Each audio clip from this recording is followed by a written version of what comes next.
Dear student, आज हम discuss करने जा रहे हैं एसएससी सीएचएस सर 2023 इसमें पूछे गए क्वेश्चन को। देखिए हमारा सेकंड शिफ्ट का हमारा एक क्वेश्चन है। देखिए हमारा क्वेश्चन क्या कह रहा है कि द स्कल बोन, जो स्कल बोन होती है मतलब खोपड़ी की जो हड्डियां होती हैं और किसकी, ऑफ अ वुड पीकर कटफोड़वे की, ठीक, कटफोड़वे की जो खोपड़ी की जो हड्डियां होती हैं, हैज़ डिफरेंट, उसमें पाया जाता है या फिर होता है एक डिफरेंट, एक अलग प्रकार का केमिकल कंपोजिशन, मतलब रासायनिक संरचना उसमें अलग प्रकार की होती है, एंड डेंसिटी, और उसमें घनत्व भी होता है। ठीक, तो कह रहा है कि जो कठफोड़वे की खोपड़ी की जो हड्डियों में एक अलग रासायनिक संरचना और घनत्व होता है या पाया जाता है। ठीक, अब इसमें एरर की बात करें तो एक चीज़, बेसिक चीज़ याद रखिएगा।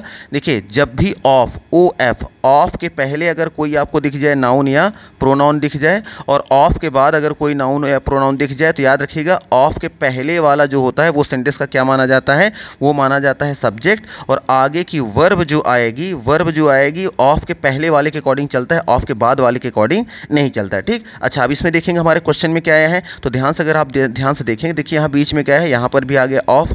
हमें पता है ऑफ से जब दो नाउन प्रोनाउन आपस में जुड़ते हैं तो सब्जेक्ट कौन माना जाता है, ऑफ के पहले वाला, और ऑफ के पहले कौन आया है, स्कल बोन्स, बोन नहीं है बोन्स है, मतलब बहुत ढेर सारी हड्डियों की बात की गई है, तो बोन्स क्या है, प्लूरल नाउन है। अब ऑफ के पहले अगर प्लूरल नाउन आता है तो ऑफ के पहले जो होता है वो सब्जेक्ट माना जाता है। अगर बोन्स को हम सब्जेक्ट मान लें तो सब्जेक्ट है प्लूरल, और जब सब्जेक्ट प्लूरल है तो यहाँ हैज़ सिंगुलर क्या कर रहा है, हमें क्या करना पड़ेगा, यहाँ हैज़ को हटाकर हैव कर देंगे। जैसे हैव कर देंगे तो हमारा सेंटेंस क्या हो जाएगा, राइट हो जाएगा। तो मे भी आपको यहाँ आइडिया लग गया होगा कि जब ऑफ से दो नाउन प्रोनाउन जुड़ते हैं तो आज जो हमारा सब्जेक्ट माना जाता है ऑफ के पहले वाला माना जाता है, और उसी के अकॉर्डिंग आगे की वर्ब आती है। तो इसलिए यहाँ पे वर्ब हमारा जो नाउन था वो प्लूरल आया था, वो आपका बोन्स, और इसलिए हैज़ नहीं बल्कि यहाँ हैव होना चाहिए। तो मे भी यहाँ पे आपको आइडिया लग गया होगा। अब देखेंगे ऑप्शन कहाँ है, देखिए है ऑप्शन नंबर सी, तो सी नंबर पे यहाँ टिक कर देंगे। यहाँ हैज़ की ज़रूरत नहीं थी बल्कि हैव लगा देंगे तो हमारा सेंटेंस राइट हो जाएगा।